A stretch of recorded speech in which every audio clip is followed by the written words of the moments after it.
Hey, tonight we're diving into one of the most dramatic chapters in human history. Not the polished textbook version with the neat timelines and clean maps, but the raw, chaotic reality of a world at war. We're talking about the Second World War, the conflict that touched every continent, shattered empires, and changed the course of history forever. You might think you know the story. D-Day beaches, Hitler's speeches, mushroom clouds over Japan. But the reality was far messier, more desperate, and far more human. Soldiers freezing in foxholes, families fleeing bombardment with only what they could carry, leaders gambling everything on a single battle. This was a war where survival was never guaranteed. If you're enjoying these kinds of deep dives, I'd really appreciate a quick like or a subscribe. It helps more than you know, and I'm always curious where you're listening from, so feel free to drop a comment. Now dim the lights, settle in, and let's ease into tonight's journey together. We're going to explore how battles decided the fate of nations, how strategies unraveled, and why the Second World War remains the most important conflict of modern times. The greatest conflict in history. The Second World War was the greatest conflict in human history. From September 1939 until the closing months of 1945, the world was consumed by fighting on a scale never seen before and never repeated since. Over 60 nations were drawn into the struggle across Europe, Africa, Asia, and the Pacific. It was not a war confined to battlefields and front lines. It reached into the homes of ordinary civilians, tore apart cities, and left entire continents scarred. More than 70 million people lost their lives, military and civilian alike, victims of a war that redrew the boundaries of nations and reshaped the future of humanity. To understand the war, one must first appreciate its dual nature. It was at once a traditional clash of armies and fleets, and yet it was also something far larger. It was a war of ideologies, of total mobilization, of entire societies pitched against one another. It was fought with tanks, aircraft, ships, and rifles, but also with propaganda, industry, and science. For every battle fought on the front lines, another battle was fought in factories, in research laboratories, and in the minds of ordinary people whose morale could tip the balance of victory or defeat. The world had seen a great war once before, between 1914 and 1918. That conflict had been called the War to End All Wars. Yet in truth it had left behind unresolved tensions, shattered economies, and wounded national pride. The Treaty of Versailles that ended the First World War had imposed harsh conditions on Germany, sowing seeds of resentment. Across Europe and Asia, new ideologies were gaining ground. Fascism in Italy, Nazism in Germany, and militarism in Japan promised national revival through conquest. At the same time, the Soviet Union pursued its own revolutionary vision. The fragile peace of the 1920s and 1930s was nothing more than a pause between storms. When war returned in 1939, it came with a speed and ferocity that shocked the world. Germany, under Adolf Hitler, sought to overturn the post-war order, expand eastward, and secure dominance in Europe. In Asia, Japan's empire was already expanding, seeking resources and territory. The clash of these ambitions with the existing powers of Britain, France, China, and eventually the United States set the stage for a conflict that spanned the globe. No corner of the world would remain untouched. The magnitude of the war is difficult to comprehend. battles were fought in the frozen steppes of Russia, in the burning deserts of North Africa, in the jungles of Burma, and across the vast oceans of the Pacific. The skies over Britain thundered with air raids, and the beaches of Normandy would one day echo with the footsteps of a liberation force unlike any before. The war involved more soldiers, more machines, and more firepower than any conflict in history. Yet it was not just a matter of scale, it was also a war of decisive moments, of turning points where the course of history tilted one way or another. These turning points form the backbone of the story. The German Blitzkrieg in 1940 that brought France to its knees in a matter of weeks. The titanic struggle for Stalingrad, where German ambitions in the East shattered against Soviet resistance. The Battle of Midway, fought on the high seas, where the tide in the Pacific began to turn. The landings in Normandy, the largest amphibious operation ever attempted, which opened the road to the liberation of Western Europe. Each battle carried with it a weight that extended far beyond the immediate clash of arms.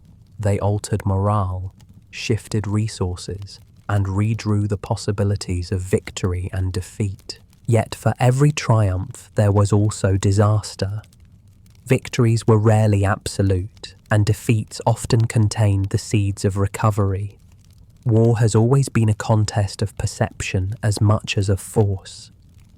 A battle that looked like a crushing defeat from one side could be remembered as a heroic stand by the other. The British evacuation from Dunkirk in 1940 was militarily a retreat, yet it became a rallying cry for survival and resistance. The German advance into the Soviet Union in 1941 seemed unstoppable, but it overstretched supply lines and set the stage for future disaster. The shifting nature of victories and defeats is central to understanding how the Second World War unfolded. To truly grasp the enormity of the conflict, one must also look beyond the armies. Civilians bore the brunt of bombing campaigns, starvation, and forced labor. Entire cities were reduced to rubble. Warsaw, Rotterdam, Dresden, Tokyo, Hiroshima. The Holocaust stands as the darkest chapter, a systematic attempt to exterminate an entire people, carried out under the cover of war. The Second World War was not only about strategy and battles, but also about the moral abyss that humanity was capable of descending into. And yet, in the midst of destruction, there were also acts of resilience and courage. Resistance fighters in occupied countries risked everything to sabotage enemy forces. Ordinary citizens endured rationing, blackouts, and hardship to keep their nations alive. Soldiers, sailors, and airmen carried out their duties in conditions of unimaginable danger.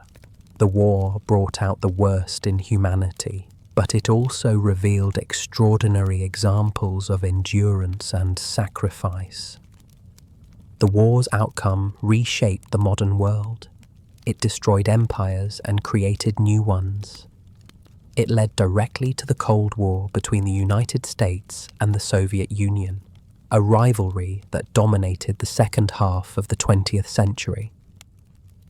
It transformed technology, accelerating the development of aircraft, rockets, radar, and eventually nuclear weapons.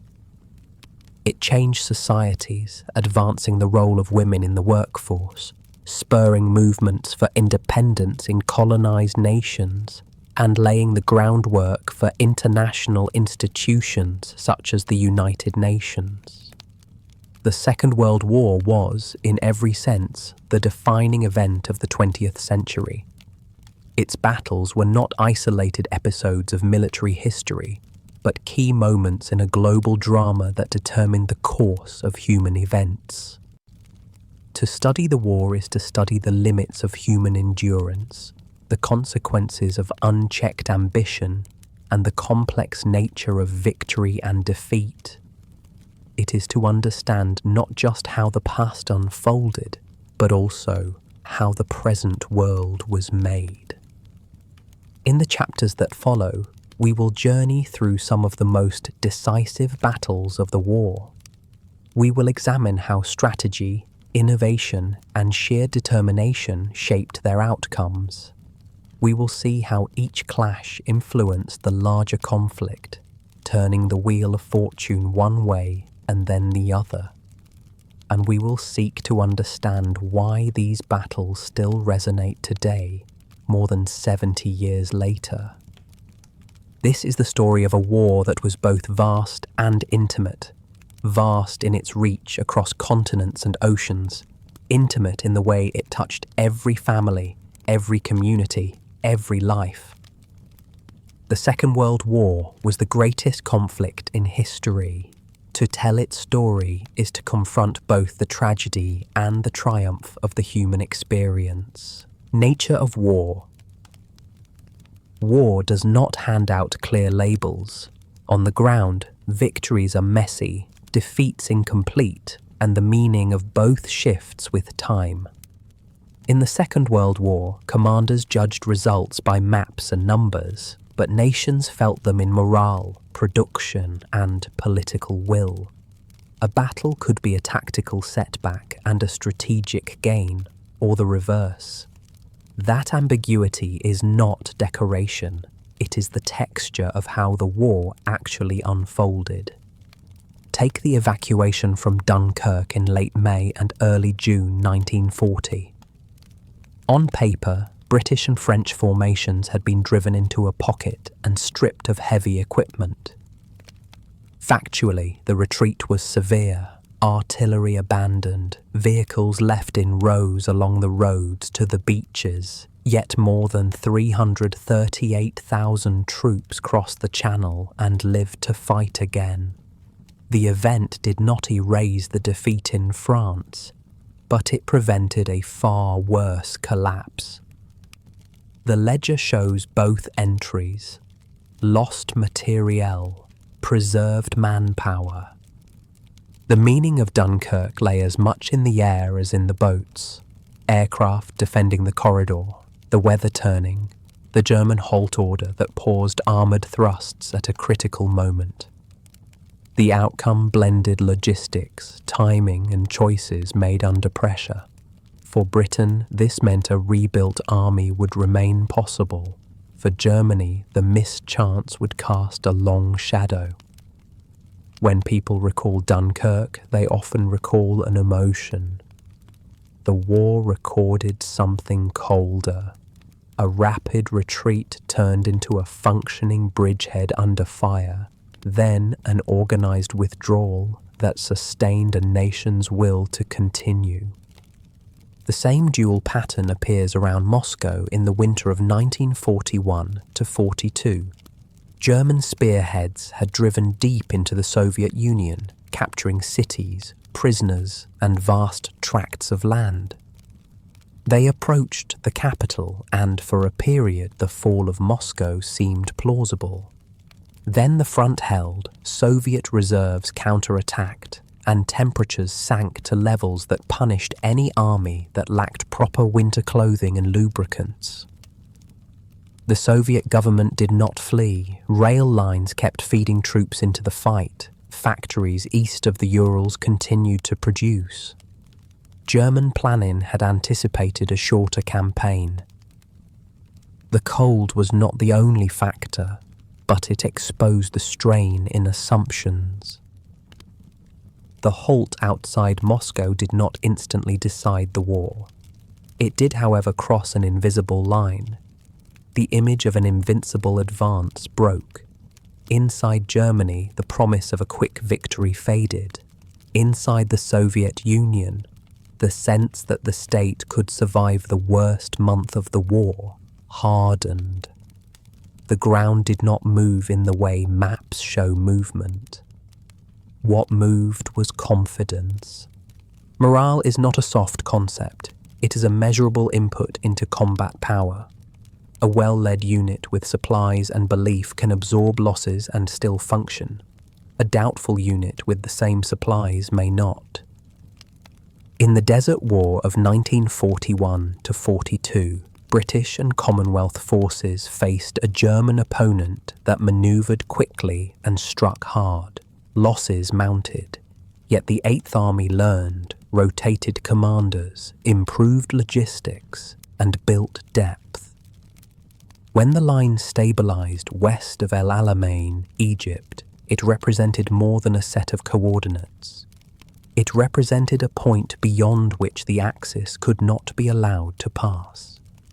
The later offensive from that line drew on artillery concentration, air superiority, and deception, but it also drew on the patience to wait until these elements aligned. The air war over Britain offers another angle on how perception and reality interact. The battle in 1940 was not a single day of decision. It was a long campaign of attrition, targeting airfields, radar stations, aircraft factories, and cities.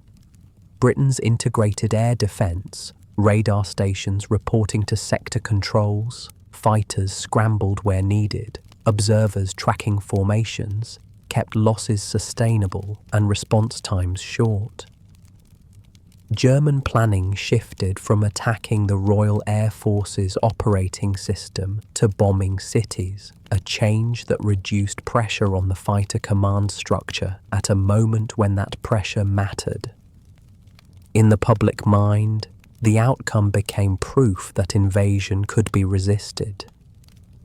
In calculations in Berlin, the outcome was that the conditions for invasion were not achieved. The war's nature also rests on resources: coal, oil, steel, aluminum, copper, rubber. None of these decide battles alone, but shortages limit every operational choice. Germany entered the war with powerful land forces and a strong, modern air arm, but no domestic oil reserves and limited access to key raw materials. The decision to invade the Soviet Union in pursuit of resources and political goals brought short-term gains in land and labour, with long supply lines and partisan warfare as the price. Japan's push for a southern resource zone drew it into conflict with the United States and the British Empire when embargoes threatened fuel. The map of the war is also a map of refineries, ports, and rail junctions.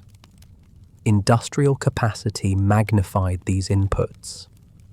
The United States ramped up shipbuilding, aircraft production, and vehicle output on a scale the world had not seen, while continuing to arm itself and supply allies through programs that sent trucks, locomotives, food, and raw materials across oceans.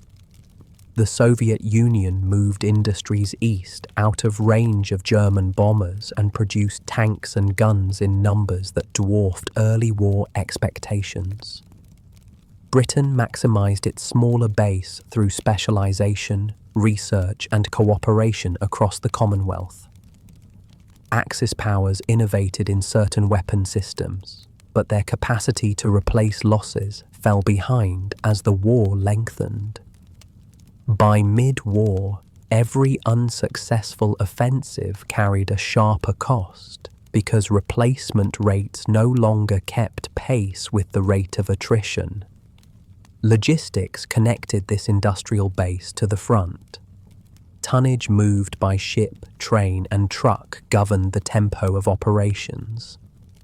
The Battle of the Atlantic, often told as a contest of U-boats and convoys, was in fact a supply war whose currency was merchant hulls and escorts, radar and sonar sets, code-breaking and air patrols. German submarines sank enormous tonnage, Allied countermeasures, improved convoy tactics, long-range aircraft, escort carriers, HFDF direction finding, and code-breaking breakthroughs gradually tightened a net. When enough supplies began arriving consistently, offensives could be planned with confidence rather than hope. Morale, resources, industry, and logistics set the stage on which battles were fought, but leadership and adaptation decided how those resources were used. Armies learned in contact with the enemy. Early war assumptions about armored warfare, close air support, and combined arms coordination changed under pressure. Desert campaigns taught lessons about maintenance and recovery. The Eastern Front taught lessons about operational depth and winterization. The Pacific taught lessons about carrier warfare, damage control, and amphibious logistics. The forces that adapted quickly and institutionalized those lessons gained compound advantages. Propaganda reflected and shaped these realities. Radio speeches, newsreels, posters, and newspapers did not win battles. They helped audiences understand, rightly or wrongly, what the battles meant. Governments used language to frame setbacks as temporary and to amplify successes. The danger in propaganda is over-promising. When a government says a victory will end the war and it does not, trust erodes. The powers that managed expectations with a closer link to reality preserved credibility longer. In the Soviet Union, state messaging had a different character than in Britain or the United States, but everywhere the same calculation applied. People will endure privation if they believe their sacrifices matter and the story matches facts they can observe. Civilians were not spectators. On the home front, rationing, evacuation, civil defence, and labour shifts altered daily life. Air raids in London, Rotterdam, Hamburg, Cologne, and Tokyo brought the war into neighbourhoods and onto kitchen tables.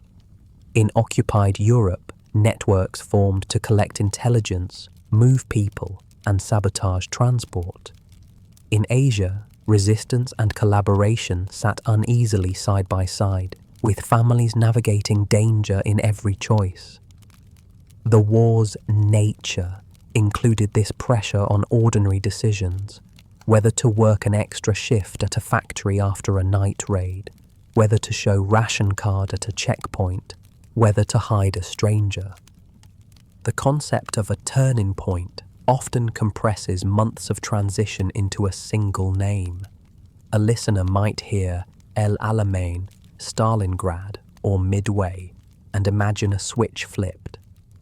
In truth, the reasons these battles matter begin earlier and continue later. A force that loses carriers at Midway does not lose only ships. It loses trained air crews and the experience embedded in squadrons. A force encircled at Stalingrad does not lose only a field army. It loses faith in a timetable and a narrative about inevitability. The attention these battles receive is earned, but the change they mark is cumulative. At smaller scales, the same pattern repeats. A division holds a ridge and buys a day for reinforcements to arrive. A convoy slips through a narrow weather window, and its cargo fuels an offensive that would otherwise stall. A codebook captured from a submarine modifies how signals are read. These events rarely make headlines, yet they illustrate why simple labels fail.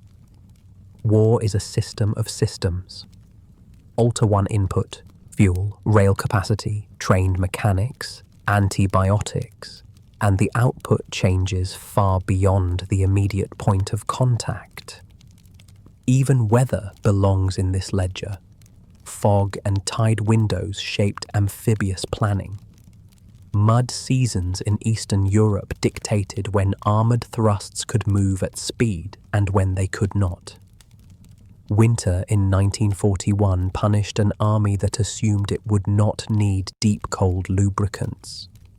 Winter in 1942 to 43 punished an army that had to fight with depleted reserves. Climate did not decide strategy, but it set constraints that no commander could ignore. When people recall the Second World War, they often remember a photograph, a soldier wading ashore, a skyline on fire, a bomber formation catching the light at altitude. Each image is true in its own way, but each is also a slice out of a larger machine. A landing craft reaches a beach because shipyards cut steel on schedule, because escort groups protected merchantmen across the Atlantic, because code breakers shifted a patrol line by a few miles, because a weather officer studied a pressure system and saw a manageable gap. The nature of war is the sum of these linked events. This does not diminish courage. It places courage where it belongs, inside a structure that must support it. A platoon can take a strong point. Only a network of logistics can hold a continent. An aircrew can press a damaged aircraft home. Only a training pipeline can replace losses fast enough to sustain a campaign. In the great battles of the war, individual acts mattered, and so did the accumulation of thousands of such acts aligned to a feasible plan. There is a reason strategists talk about centers of gravity, those aspects of an opponent that, if pressured, collapse many other parts. In 1940, the French center of gravity included communication and operational cohesion. Puncturing it through the Ardennes advance caused a general unraveling out of proportion to the forces committed. In the Atlantic, merchant shipping was a center of gravity for the Allies. When convoy systems and escorts synchronized with intelligence, that center held and the plan for large-scale invasions remained viable. Identifying the correct center and concentrating effort, there is not guesswork. It is analysis done under time pressure with incomplete information. None of this suggests that fortune was absent. Chance appears in the record, a bomb that fails to detonate, a reconnaissance flight that turns back early, a radio message heard or missed. But the war rewarded those who reduced the role of luck by building redundancy. Double the escorts and a single submarine encounter does less harm. Train 2 crews for every aircraft, and pilot casualties mean fewer grounded machines. The systems that survived shocks were built by people who assumed shocks would come. By mid-war, the balance between the coalitions was visible in outputs, not slogans.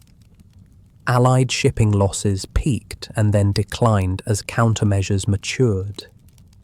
Aircraft production in the United States and the Soviet Union scaled in a way Germany and Japan could not match without fuel and materials. Tactical skill remained crucial. No number of factories could fly a sortie, but the pattern was set. The side that could replace its losses and still grow would eventually dictate tempo. The nature of war in this conflict, then, can be said plainly. It is the interaction of morale, resources, industry, logistics, leadership, adaptation, intelligence, and time. It is a chain strong enough that if any one link fails catastrophically, the others strain and break. It is also a chain resilient enough that if weaknesses are recognized early and reinforced, a campaign can stabilize after a shock. The most famous battles matter because they are places where many links were tested at once. When we move to specific campaigns, the 1940 offensive in the West, the fall of France, the struggle for Stalingrad, the armoured clash at Kursk, the shift in the Pacific at Midway, the landings in Normandy, we will trace this chain each time. We will ask not only who stood where and when, but what had to be true behind the lines for that position to be reached, held, or lost. We will examine how each commander read the board, which assumptions held and which failed. We will measure costs and gains not just in ground taken, but in options opened and closed. This approach may seem unsentimental, yet it clarifies why the war ended as it did. Victory did not arrive because one army always outfought another in every engagement. Victory arrived because, over time, one coalition organized people and materials more effectively, learned faster from mistakes, and aligned operations with achievable strategic goals. Defeat arrived where ambitions exceeded capacity, where time frames shrank reality to fit a plan, and where the weight of losses accumulated faster than they could be absorbed. The listener should keep one caution near at hand. Narratives often compress uncertainty. When we examine what seemed certain to contemporaries, we find doubts, disputes, and conflicting reports. In that fog, good decisions look provisional and bad decisions plausible. Leaders who built processes that worked despite the fog gave their forces a margin. Those margins, repeated across months, shaped outcomes as surely as any headline battle. If the Second World War resists simple labels, it rewards careful ones. Dunkirk was a retreat and a rescue. Moscow was a check on an overextended advance and the start of a slower, harsher war in the east. The desert campaigns were losses learned from and then repaid. The air war over Britain was a demonstration that systems thinking could blunt a heavier punch. Each case shows the same principle. Events took their meaning from the structures that supported them and the choices leaders made within constraints. As we leave this overview of war's nature, hold a few practical measures in mind. Ask what was being produced, in what quantity, and how it reached the front. Ask how units maintained cohesion after losses. Ask where intelligence shaped plans and where it misled. Ask which decisions preserved freedom of action and which traded it away. These are not abstractions. They are the handles by which we can lift the weight of the war and see how it moved. In the chapters ahead, we will put these measures to work. The German offensive in the West in 1940 will show how surprise and concentration can unlock an entire front. The fall of France will show how a state can fold when communications and trust fray at once. Stalingrad will show how a city can become a trap and why rescue attempts failed when logistics and timing did not align. Kursk will show how defensive depth and intelligence can break an offensive that looks formidable on paper. Midway will show how carriers and code breaking could tilt a vast ocean. Normandy will show how deception, weather, and massed transport fused into a landing that opened the way to liberation. All of these episodes belong to the same story. A global war in which outcomes were decided not only by courage and firepower, but by the quiet arithmetic of supply, the steadiness of institutions, and the ability to learn under strain. Keep that lens, and the war's complexity becomes legible. Keep that lens, and the labels victory and defeat regain the meaning they had for those who lived them. Consequences felt in the next day's orders, the next convoy's arrival, the next winter's cold. From trenches to Blitzkrieg, the evolution of warfare. The First World War left behind a battlefield defined by trenches, mud, and stalemate. Millions of men faced one another across lines that hardly moved for years. Firepower was immense, but mobility was scarce. When the guns fell silent in 1918, the world had seen what industrialized war could produce. Mass slaughter, artillery barrages measured in millions of shells, offensives that gained a few kilometers at the price of hundreds of thousands of lives. Armies left the Great War with questions unanswered. How could mobility return to the battlefield? Could technology prevent another deadlock?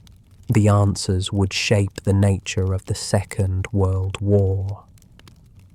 Between the wars, theorists and officers in several countries studied the problem. Tanks had appeared in 1916, but often in small numbers, moving slowly across churned-up ground. By the 1920s and 1930s, engineers were building faster machines with better armour and guns.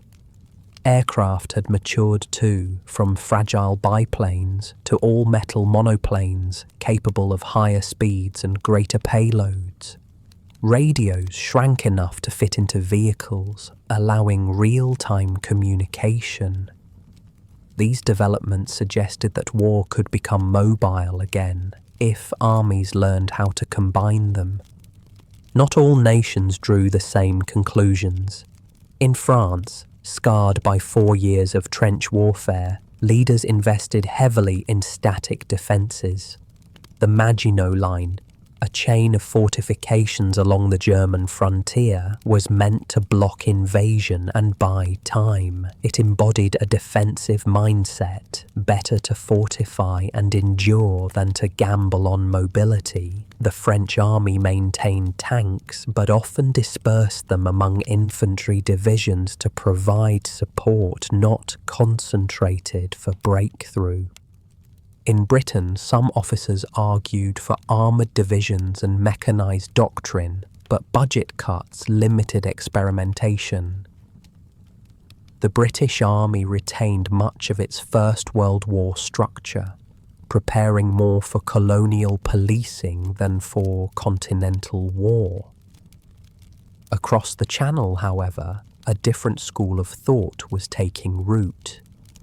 German officers studied both their own experience and the writings of foreign theorists. They read about deep battle from Soviet thinkers, combined arms theory from the French, and mechanized possibilities from the British. From these sources and their own reflection on the stalemate of 1914 to 18, they built a new doctrine. The term often used later was Blitzkrieg, or lightning war. While the word was not a formal German doctrine, the concept was clear. Concentrate armoured forces, coordinate them with air power, and drive deep into the enemy rear to disrupt supply, command, and morale. Instead of grinding forward a few hundred yards under artillery fire, armoured columns would punch through weak points and unravel entire fronts. This approach relied on speed, concentration, and communication. German panzer divisions were equipped with radios, giving commanders flexibility to adjust attacks on the move. Dive bombers, such as the Ju-87 Stuka, provided close air support, striking enemy strongpoints and spreading panic with their distinctive sirens. Mechanized infantry followed tanks to hold ground, while motorized artillery moved with the advance. The goal was not simply to destroy opposing units, but to shatter their cohesion and force collapse. In the German view, the First World War had failed because of indecisive maneuver. The new war would aim for decisive operational encirclements. The Soviet Union too experimented with mechanized formations in the 1930s. Its doctrine of deep battle envisioned waves of tanks and infantry penetrating the enemy rear, supported by artillery and aircraft. But purges of the officer corps and logistical weaknesses left the Red Army poorly prepared to execute these ideas when war returned. By contrast, Germany had tested its methods in Spain during the Civil War of 1936 to 39. German aircraft and advisors supported Francisco Franco's forces, gaining experience in tactical bombing and coordination. It was not Blitzkrieg in full, but it gave commanders confidence in their evolving methods. The contrast between the two world wars is most visible in the campaigns of 1939 and 1940. In Poland, German forces advanced with speed and coordination, overwhelming Polish defences in weeks. The campaign combined armoured thrusts, motorised infantry and airstrikes against railways and supply centres. While Poland fought bravely and inflicted heavy losses, the doctrine of concentrated mobile assault proved decisive. The static models of the First World War could not withstand this tempo. By May 1940, the contrast would become starker in France. German forces massed through the Ardennes, a region the Allies thought impassable to tanks. Once through, they raced to the Channel, cutting off Allied armies in Belgium and northern France. This was not the slow attrition of Verdun. It was a sudden collapse of an entire front, achieved in days. The Maginot Line was outflanked, static defences rendered irrelevant. Paris fell within 6 weeks. A campaign that had cost millions of lives in the First World War was now decided in less than 2 months. The new mobility did not mean war became easy or bloodless. Battles were still brutal, casualties high, but the rhythm had changed. Armies now moved hundreds of kilometres in weeks, not meters in months. The difference lay in integration. Tanks without infantry remained vulnerable. Aircraft without ground coordination wasted effort. Communications without trained staff officers led to confusion. Success required synchronizing all elements. The nations that mastered this could launch offensives of stunning reach. Those that failed risked collapse. The Pacific War revealed another transformation: naval aviation. In the First World War, battleships had symbolized naval power. By the 1940s, the aircraft carrier had become the centerpiece. Planes could strike hundreds of kilometers away, beyond the reach of guns. At Pearl Harbor, Japanese carriers demonstrated how air power could disable a fleet at anchor. At Midway, American code-breaking and carrier strikes destroyed 4 Japanese carriers, shifting the balance in the Pacific. The era of the battleship was effectively over. Just as Blitzkrieg showed how armour and air could reshape land war, carriers showed how mobility and aviation could redefine the seas. Other forms of mobility matured as well. Amphibious warfare, once a rare and difficult operation, became central. Landings in North Africa, Sicily, Italy and Normandy required coordination of ships, landing craft, air cover and logistics on a scale never attempted before. Each landing drew lessons from the previous, evolving tactics and technology under pressure.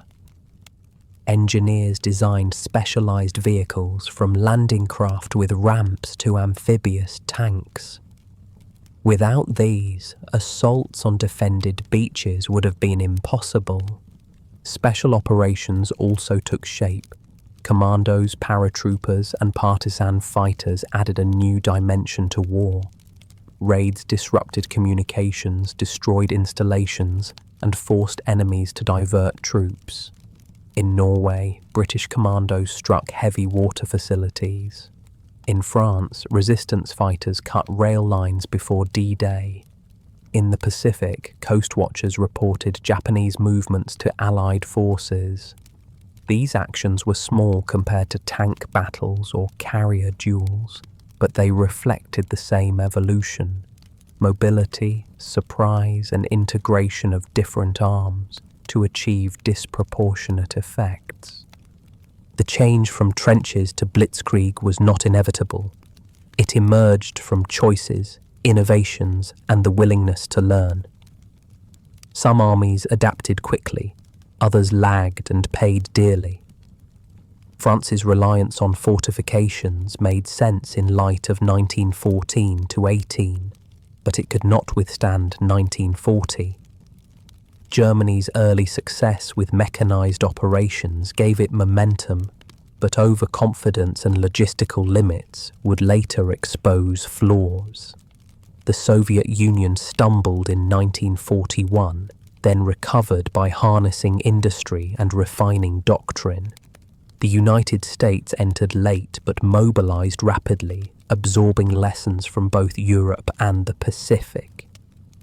Each nation's path illustrates how adaptation determined survival.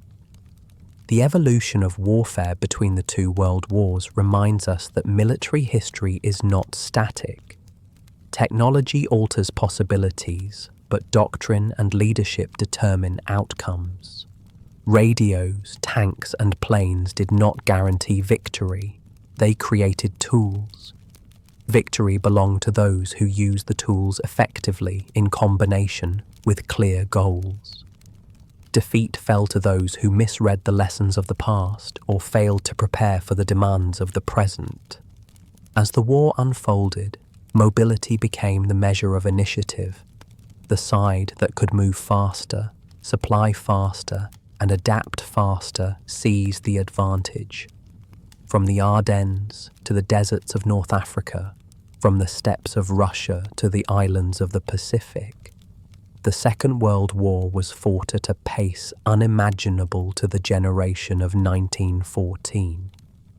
In less than 3 decades, warfare had leapt from trenches to blitzkrieg, from attrition to maneuver, from battleships to carriers. The change was not just technical. It reshaped strategy, society, and the expectations of what war could achieve. The shift also carried costs. Mobility meant that entire regions could be overrun in weeks, bringing occupation, repression, and destruction. Civilians who in 1914 might have lived years near a static front now saw their towns captured, recaptured, and destroyed in rapid succession. The very speed that made campaigns decisive also magnified their human toll. War had not become less destructive, it had become faster, broader, and more consuming. This transformation explains why the Second World War felt so different from the First. It was not a return to the trenches, but a new kind of conflict where technology and doctrine combined to unleash unprecedented mobility. It was a war in which tanks and planes defined operations, where carriers and amphibious assaults shaped theatres, where communications and intelligence determined tempo. From trenches to blitzkrieg, the evolution of warfare marked not just a change in tactics, but a change in the very character of modern war. The German offensive of 1940. By the spring of 1940, Europe was in limbo. Poland had fallen, divided between Germany and the Soviet Union under the terms of the Molotov-Ribbentrop Pact. Britain and France had declared war in September 1939, but after initial mobilization, both sides settled into a strange quiet. The Western Front seemed frozen. Soldiers manned the defences. Occasional patrols probed enemy positions, but nothing of decisive weight occurred. Newspapers called it the phony war. For the public in Britain and France, the lull suggested that war might repeat the slow, grinding attrition of 1914 to 18, but on a smaller scale.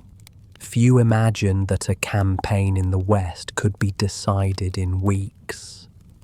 Yet inside Germany's high command, plans were being drawn that would make exactly that outcome possible.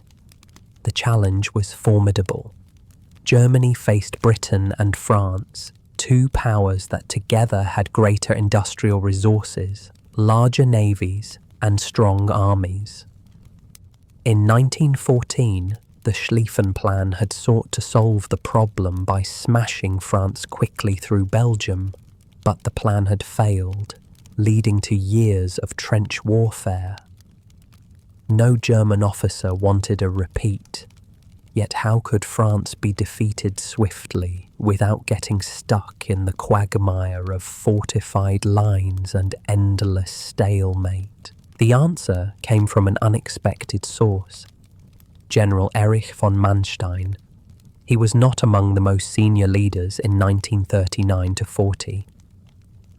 At first, the German General Staff favoured a modified Schlieffen-style thrust through Belgium and the Netherlands, expecting that the Allies would march forward to meet them. Manstein, however, suggested something far riskier. His idea was to use that very expectation as bait.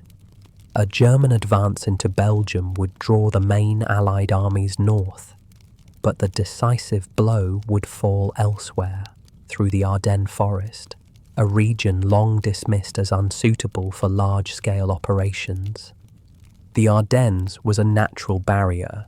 Its dense woods and narrow roads convinced Allied planners that no major mechanized force could pass through quickly. As a result, French defences there were thin, manned by reserve divisions lacking heavy equipment. Manstein proposed sending the bulk of the panzer divisions through this very sector, crossing the Meuse River at Sedan, then driving west to the Channel coast. If successful, the Allies would find themselves trapped, their best formations encircled, their entire plan undone. Initially, German High Command rejected the scheme as too dangerous, but Hitler, always drawn to bold strokes, seized upon it. He approved what became known as Fall Gelb, Case Yellow. The plan was a gamble, depending on secrecy, rapid execution, and the enemy's inability to respond in time. But it was also elegant in its ambition, not a repeat of the First World War's slow attrition, but a sudden, devastating manoeuvre. The offensive began on May 10th, 1940. That morning, German forces launched simultaneous attacks on the Low Countries. Paratroopers, the first large-scale use of airborne troops in history, landed in the Netherlands, seizing bridges and airfields. At Eben-Emael, a fortress guarding key approaches in Belgium, German glider troops landed silently on the roof and used shaped charges to destroy gun turrets. Within hours, one of Europe's most formidable fortifications was neutralized. To Allied commanders, these moves confirmed their expectations. The main attack was in the north, just as in 1914. Accordingly, the British Expeditionary Force and strong French units advanced into Belgium, leaving central France more exposed. Meanwhile, 7 panzer divisions moved through the Ardennes. The sight was extraordinary. Endless columns of tanks, trucks, and artillery threading along narrow forest roads. Traffic jams stretched for miles. Had the Allies launched concentrated airstrikes, the results might have been catastrophic for the Germans. But reconnaissance underestimated the scale of the movement, and the Luftwaffe maintained local air superiority. For 3 days, the armoured columns pressed forward, reaching the Meuse near Sedan. On May 13th, the Germans struck. The Luftwaffe unleashed one of the most concentrated bombing campaigns yet seen, pounding French positions along the river. Bombs fell for hours, disorienting and demoralizing defenders. German infantry then crossed in rubber boats, establishing bridgeheads under fire. Engineers raced to build pontoon bridges. Once the panzers began crossing, the French line wavered. The defenders included reservists, many exhausted from long marches. Under pressure from air and ground assault, cohesion broke. Within 2 days, the Meuse line had collapsed. This breakthrough was the fulcrum of the campaign. Once armoured divisions poured through Sedan, they did not pause. They drove west, cutting communications, overrunning depots, and sowing confusion. French command struggled to react. Their doctrine envisioned slower battles with time to shift reserves. Now, decisions had to be made within hours. Reports of German armour behind the lines seemed impossible, yet they kept coming. Command paralysis set in. By May 20th, German spearheads reached the channel at Abbeville. The Allied armies that had advanced into Belgium were cut off. Nearly 1 million men, including the British Expeditionary Force, were trapped in a pocket. The speed was breathtaking. In just 10 days, the Germans had severed northern France from the rest of the country. A campaign that had consumed 4 years in the First World War was collapsing in days. The trapped Allied troops fell back towards Dunkirk, where one of the war's most famous evacuations began. From May 26 to June 4th, hundreds of thousands were rescued by a fleet of naval vessels and civilian boats. Militarily, it was a retreat under pressure with much equipment abandoned. But for Britain, it preserved the army, ensuring the nation could fight on. For France, however, the situation worsened. German forces now turned south, driving toward Paris. The offensive of May-June 1940 revealed not only German innovation, but also Allied weaknesses. The French army was not cowardly, as later myths suggested. Many units fought with determination, but their doctrine dispersed tanks among infantry, preventing the kind of concentrated armoured thrusts the Germans used. Communications were slower, air coordination weaker, and strategic assumptions outdated. The Maginot Line had not been breached, but it had been outflanked, rendered irrelevant by speed and manoeuvre. The German plan was not without risk. The long armoured columns in the Ardennes could easily have been destroyed if attacked at the right moment. Fuel shortages threatened to slow the advance. In several instances, German commanders worried that their flanks were dangerously exposed. But Allied hesitation and confusion gave them the time they needed. Momentum, once gained, became self-sustaining. For Hitler, the victory was intoxicating. France, the old enemy, had been defeated in just 6 weeks. The humiliation of 1918 was avenged. Across the world, observers reeled. Neutral nations reconsidered their positions. The Soviet Union, bound by treaty with Germany, watched events with growing unease. In Britain, Winston Churchill had just become Prime Minister. Now he faced the gravest test imaginable, leading his nation alone against a triumphant Germany. The campaign also carried deeper lessons. Blitzkrieg, though not an official doctrine, had shown its power. Concentration of armour, integration of air and ground, rapid exploitation, and the targeting of enemy cohesion rather than mere territory, these elements together produced results that stunned the world. Yet the victory also created illusions. To many in Germany, it seemed proof that bold offensives could solve any problem. The belief that the Soviet Union could be brought down in a similar rapid campaign would drive decisions the following year. with consequences far different from those in France. The German offensive of 1940 was more than a military triumph. It was a psychological earthquake. France, thought to be one of the strongest powers in Europe, had fallen in weeks. Britain was isolated. Germany appeared invincible.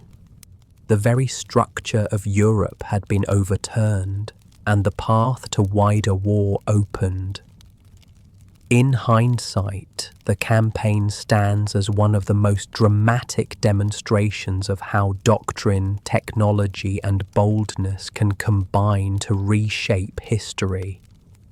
But it also reminds us of the fragility of success.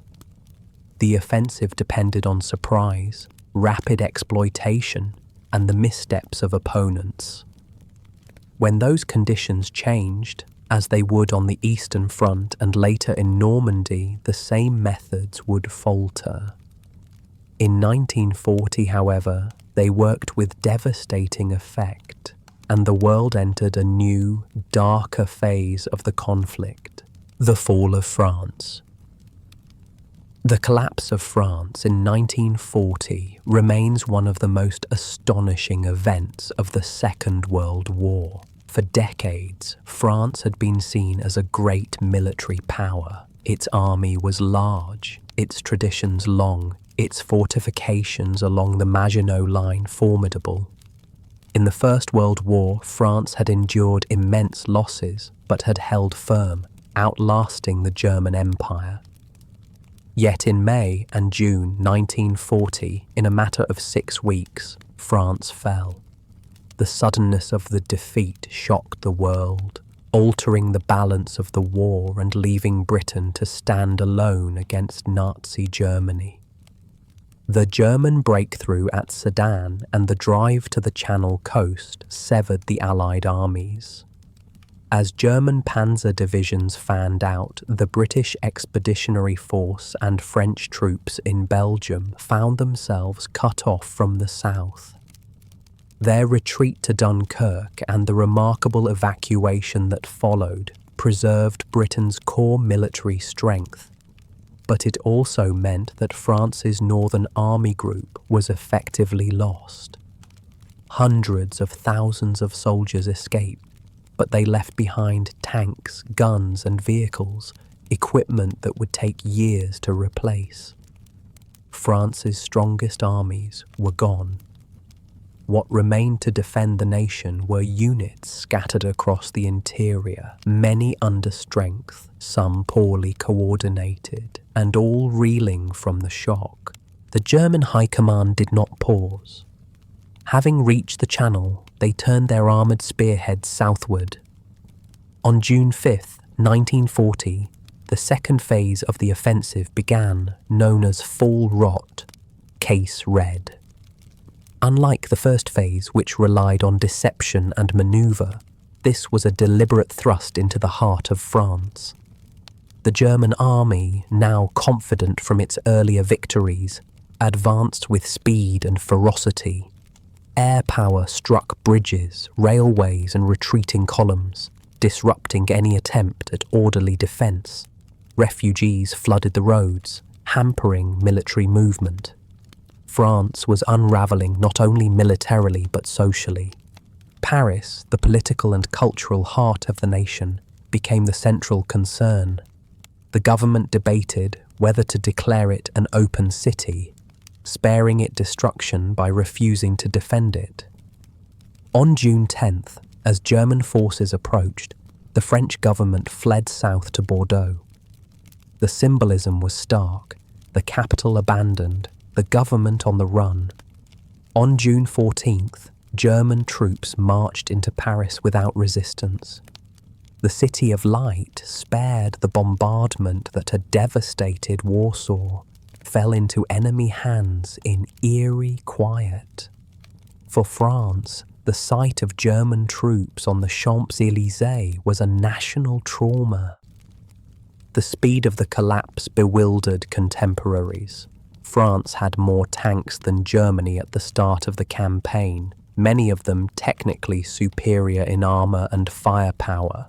French infantry fought bravely in numerous engagements, yet the structure of command, the dispersion of armored units, and the slowness of decision-making left the French army unable to respond to German maneuver.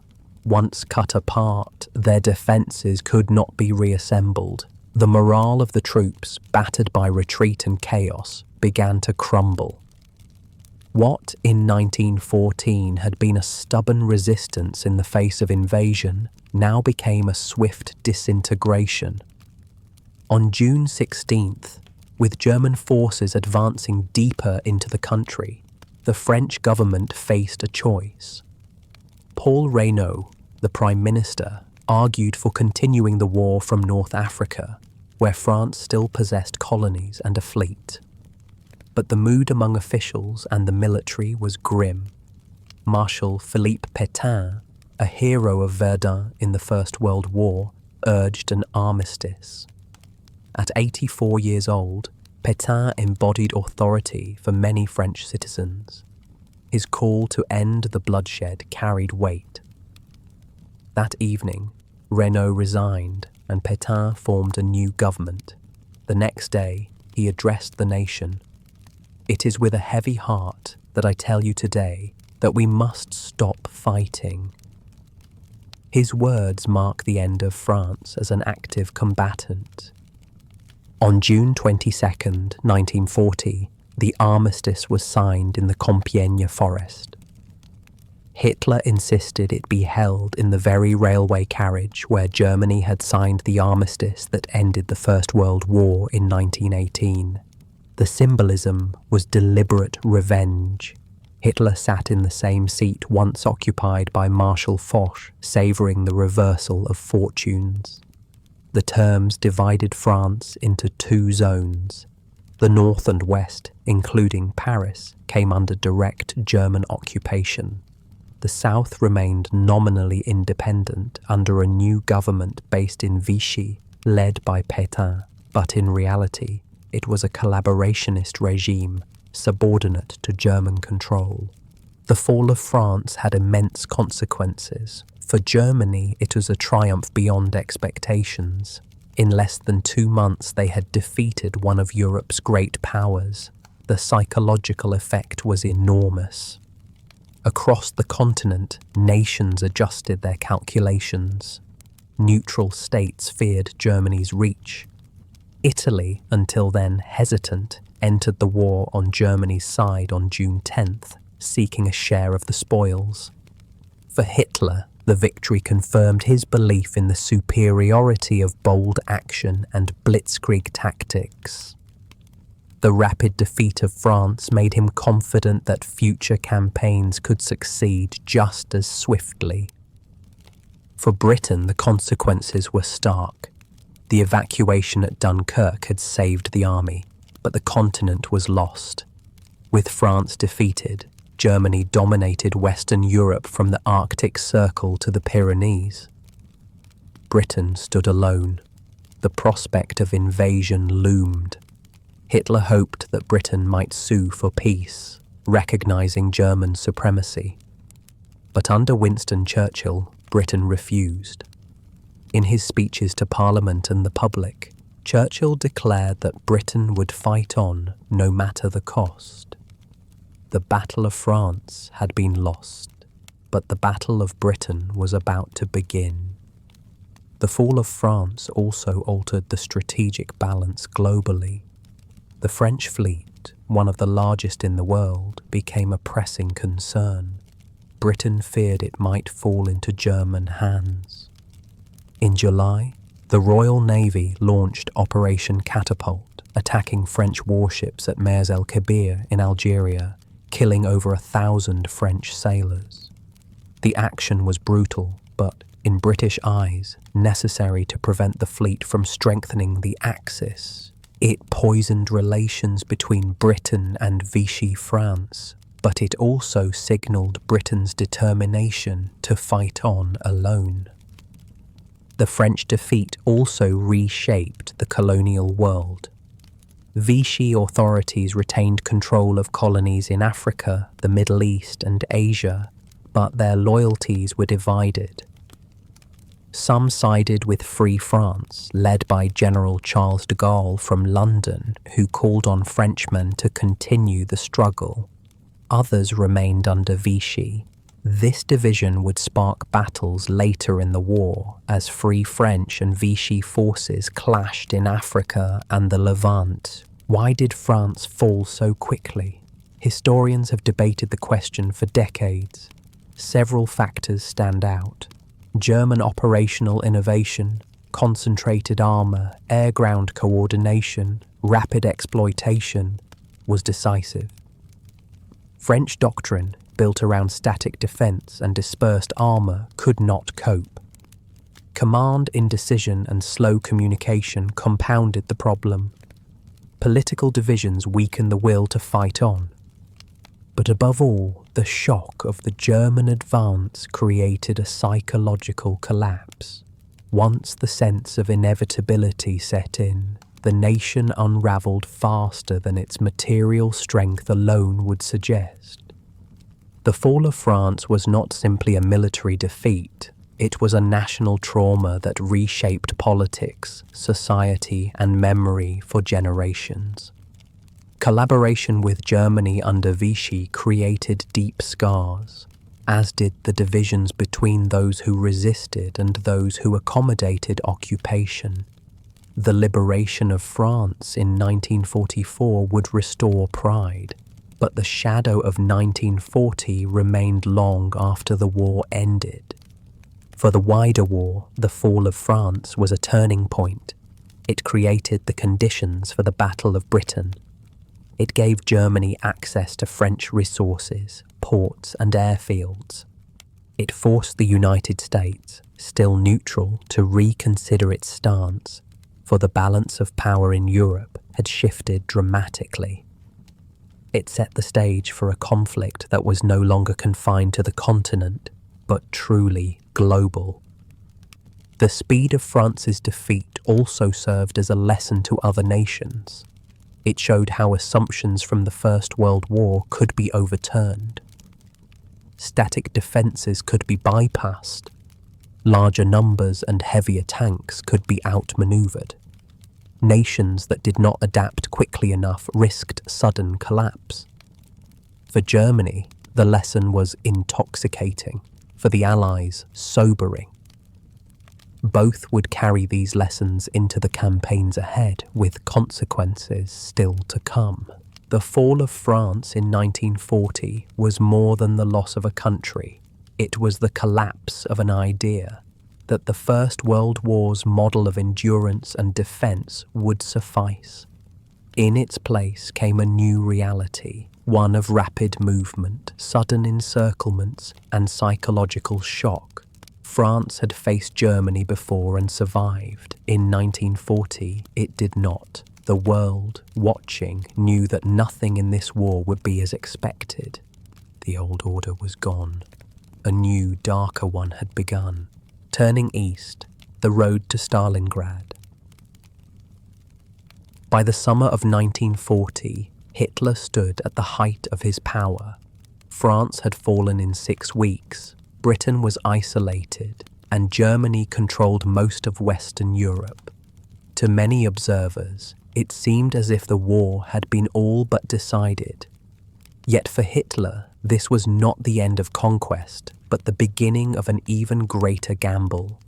His gaze turned east, toward the vast lands of the Soviet Union. The road to Stalingrad, and ultimately to disaster, began with that decision. The idea of invading the Soviet Union was not a sudden impulse. From the beginning of his rule, Hitler had proclaimed his desire for Lebensraum, living space, in the East. In Mein Kampf, written in the 1920s, he described the Soviet Union as both a racial enemy and a land of opportunity. To Hitler, conquering the East would provide land for German settlers, resources for German industry, and the destruction of Bolshevism, which he saw as an existential threat.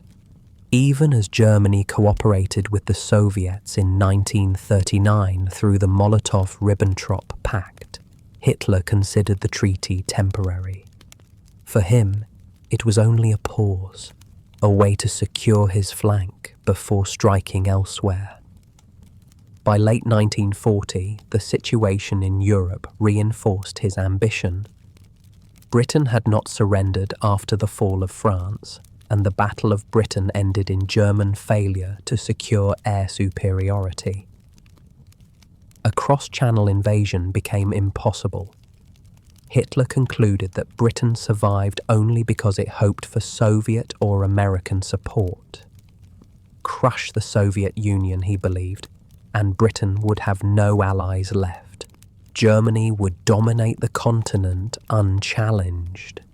In his mind, a single decisive campaign in the East could secure both ideological and strategic goals. Planning began under the codename Operation Barbarossa. The objectives were immense. The German army was to advance along three main axes: Army Group North toward Leningrad, Army Group Center toward Moscow, and Army Group South toward Ukraine and the Caucasus. The goal was to destroy the Red Army in Western Russia, capture major cities, and seize vital resources, especially grain and oil. Hitler believed the campaign could be completed in a matter of months. He expected the Soviet Union to collapse like France, unable to withstand a sudden, concentrated assault. The German military prepared with confidence. By June 1941, over 3 million German soldiers, supported by allies from Romania, Hungary, and others, stood ready to invade. They were equipped with thousands of tanks, artillery pieces, and aircraft. It was the largest invasion force in history. On June 22, 1941, the attack began. Without a formal declaration of war, German forces poured across an 1,800-mile front. The surprise was devastating. Soviet frontier units were overwhelmed, their aircraft destroyed on the ground, their commanders stunned. In the first weeks, hundreds of thousands of Soviet soldiers were encircled and captured in massive battles. Smolensk, Minsk, Kiev, all fell in rapid succession. The scale of the disaster was unprecedented. For many in Germany, it seemed as though Hitler's confidence had been justified. The Red Army appeared incompetent, poorly led, and vulnerable. By autumn, German forces stood deep inside Soviet territory. Yet the very size of the Soviet Union now began to reveal the flaws in German planning. Distances were immense, roads poor, railways incompatible with German gauge. Supply lines stretched to the breaking point. Fuel and ammunition lagged behind the advancing spearheads, and despite catastrophic losses, the Soviet Union did not collapse. Factories evacuated east of the Urals continued to produce tanks, guns, and aircraft.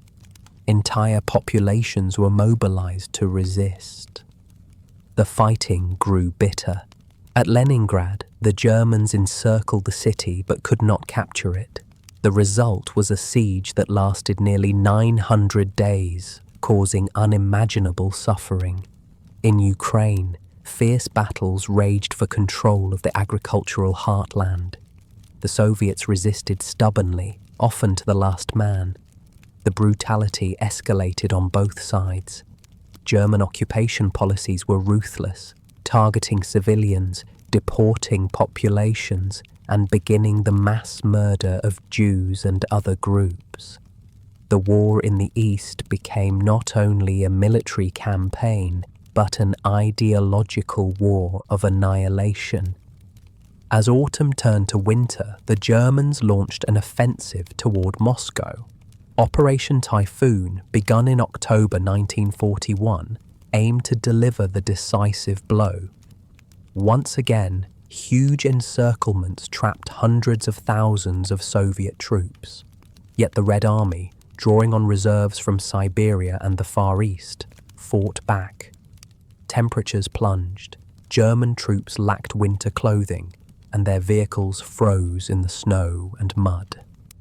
On December 5th, Soviet forces counterattacked, driving the Germans back from the capital. For the first time, Hitler's armies had been stopped. The war he expected to end in months dragged on. The failure before Moscow marked a turning point, but Hitler refused to reconsider. Instead, he doubled down. In 1942, he launched a new summer offensive, Operation Blue. This time, the focus was the south. The objectives were the oil fields of the Caucasus, vital for sustaining the German war machine. Hitler believed that seizing them would cripple the Soviet Union and secure Germany's own fuel needs. The offensive began with great success. German forces swept through Ukraine, capturing vast territory. Army Group A pushed toward the Caucasus Mountains, while Army Group B advanced along the Volga River toward the city of Stalingrad. Stalingrad was not the primary objective at first. It was a city of industrial importance, but not strategically essential compared to the oil fields.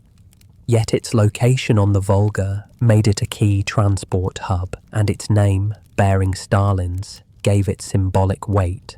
Hitler, increasingly obsessed with prestige as well as strategy, demanded its capture. What began as a secondary goal became the focal point of the entire campaign. By late summer 1942, German forces reached the outskirts of Stalingrad. The city stretched along the west bank of the Volga, a long ribbon of factories, housing blocks, and rubble. Soviet defenders dug in street by street, house by house. The Luftwaffe bombed the city relentlessly, turning it into ruins. But the ruins became a fortress. Soviet soldiers clung to every building, fighting at point-blank range. German troops described it as the Rattenkrieg, the Rat War, where progress was measured in meters, not kilometers. Despite initial advances, the Germans became bogged down. Casualties mounted, supplies dwindled, and Soviet resistance stiffened. The decision to seize Stalingrad rather than bypass it turned into one of the most fateful choices of the war. For months, German forces poured men and resources into the city, while the Soviets prepared a massive counter-offensive. By November 1942, the Red Army had assembled powerful reserves north and south of the city. Operation Uranus, launched on November 19th, struck the weaker Romanian and Italian units guarding the flanks. The encirclement snapped shut around Stalingrad. Over 250,000 German soldiers were trapped. The road to Stalingrad was the road from triumph to catastrophe. What began as a confident invasion in June 1941, aimed at swift victory, had by late 1942 become a struggle for survival in a ruined city. German strategy, stretched by overambition and undermined by logistics, collided with Soviet resilience, industry, and willpower. The campaign revealed the limits of Blitzkrieg when faced with a vast, resourceful enemy. It also marked the beginning of a new phase of the war, one in which Germany would be on the defensive, forced to respond to Soviet offensives that would drive relentlessly westward. The road to Stalingrad is therefore not only the story of a single city, but of the entire German gamble in the East. It shows how ideology blinded strategy, how underestimation of an opponent led to disaster, and how the war that Hitler believed could be won in months became the war that would consume his empire. the invasion of the Soviet Union opened the door to the bloodiest theatre of the Second World War, where battles would be measured not in days or weeks but in millions of lives. The Battle of Stalingrad. Stalingrad was not just a battle. It was the point at which the Second World War on the Eastern Front turned against Germany, a struggle so brutal and unrelenting that it became the symbol of total war. Between the summer of 1942 and February 1943, hundreds of thousands of soldiers fought in and around the city. Entire divisions were destroyed and entire armies surrounded. Civilians starved and died in the ruins. By the end, Germany had suffered its greatest defeat to that point, and the Soviet Union had demonstrated its ability not only to endure, but to counterattack with devastating effect. The origins of the battle lay in Hitler's 1942 summer offensive, Operation Blue. After the failure to capture Moscow in 1941, Hitler turned south, seeking the oil fields of the Caucasus. Oil was the lifeblood of modern war. Without it, tanks could not move, aircraft could not fly, ships could not sail. Germany depended on imports from Romania, and captured stocks to secure the Caucasus would solve one of its most pressing shortages. Army Group A was tasked with pushing into the mountains, while Army Group B advanced along the Volga to protect the flank. The city of Stalingrad, though not the primary objective at first, soon became central. Several factors elevated Stalingrad's importance. Strategically, it sat on the Volga River, a major artery for transporting supplies from the south to central Russia. Symbolically, it bore Stalin's name, making it a target Hitler could not resist. For both leaders, the city became a matter of prestige. To capture it would be to humiliate the enemy's leader. To defend it would be to prove the Soviet Union's resilience. A contest of resources and maneuver turned into a duel of wills. In late August 1942, the Luftwaffe launched massive air raids on Stalingrad. Thousands of tons of bombs fell, reducing much of the city to rubble. Ironically, this destruction worked to the defenders' advantage. The ruins provided cover for ambushes, snipers, and fortified positions. As German troops advanced into the city in September, they found themselves in a nightmare of urban combat. Streets were blocked with debris, buildings shattered, sightlines obscured. Tanks were ambushed at close range. Machine gunners fired from basements and attics. Progress was measured in meters, and every block had to be taken and retaken at appalling cost. The Germans called it the Rattenkrieg, the Rat War.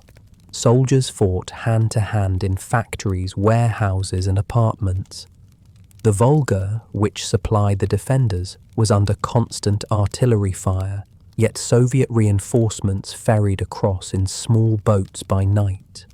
Whole units were wiped out, only to be replaced by fresh waves of recruits. Stalin's order, not one step back, was enforced ruthlessly.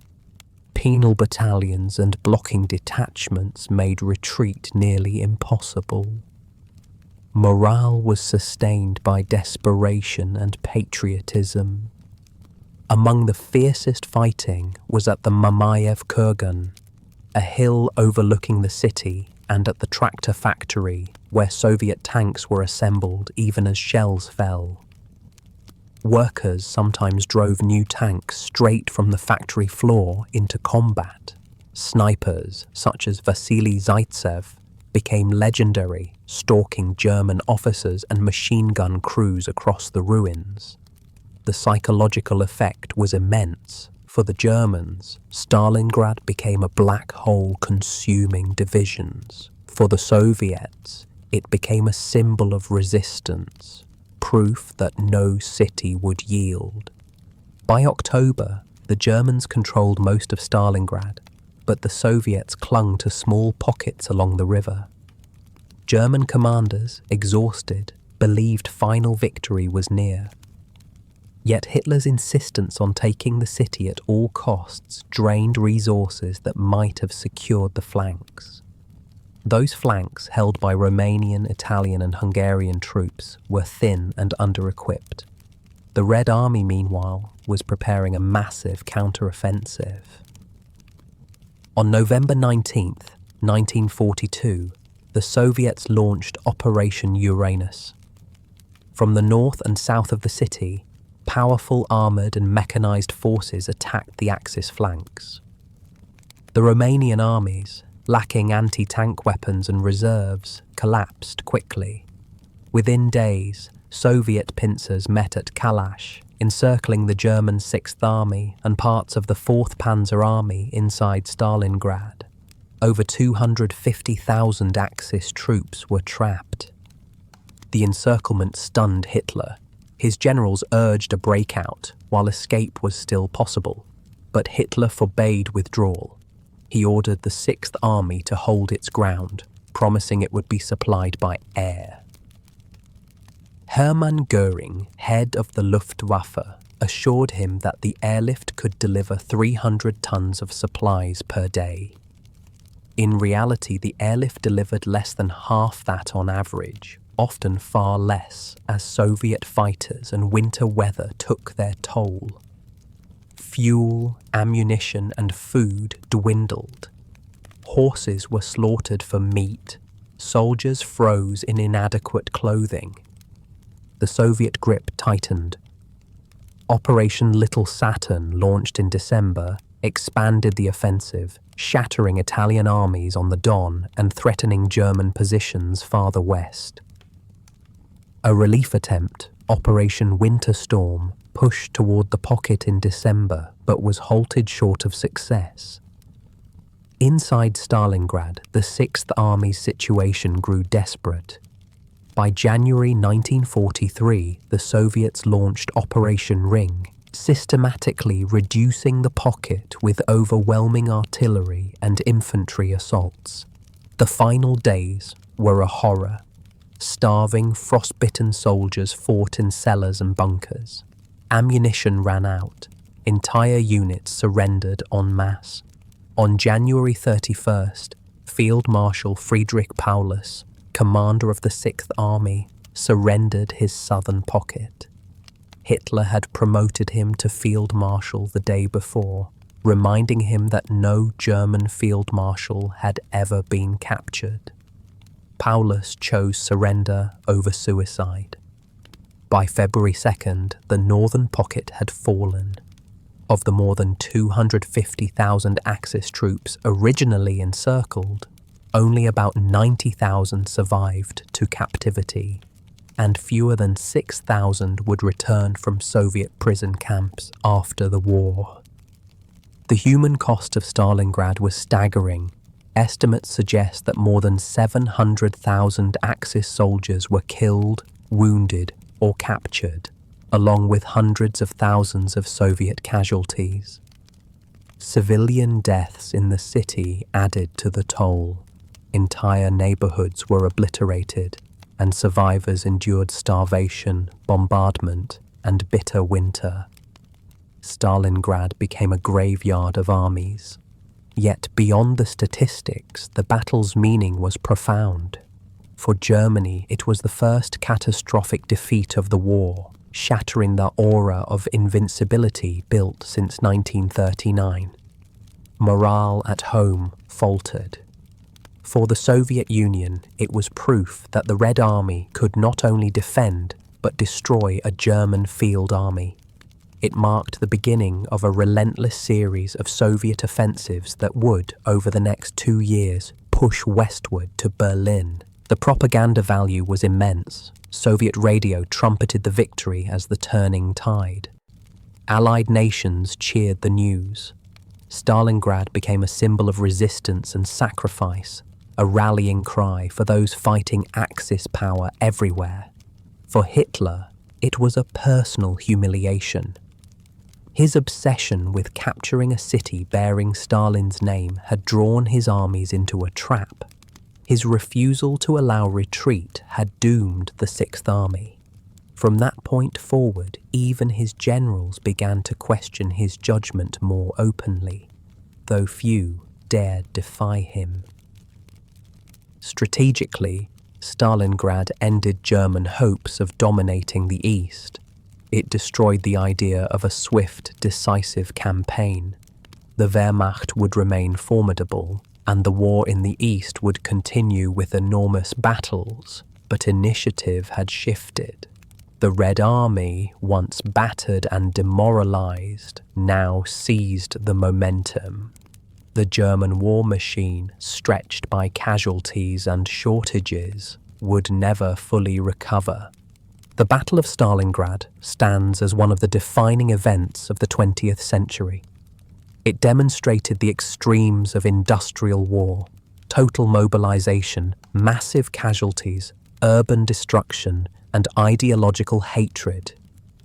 It showed how overreach, hubris, and miscalculation could turn triumph into disaster, and it left behind an enduring symbol, a city in ruins, defended to the last, where the course of the greatest war in history began to turn, the Kursk Offensive. The Battle of Stalingrad had marked the first great German defeat, but the Wehrmacht was not broken.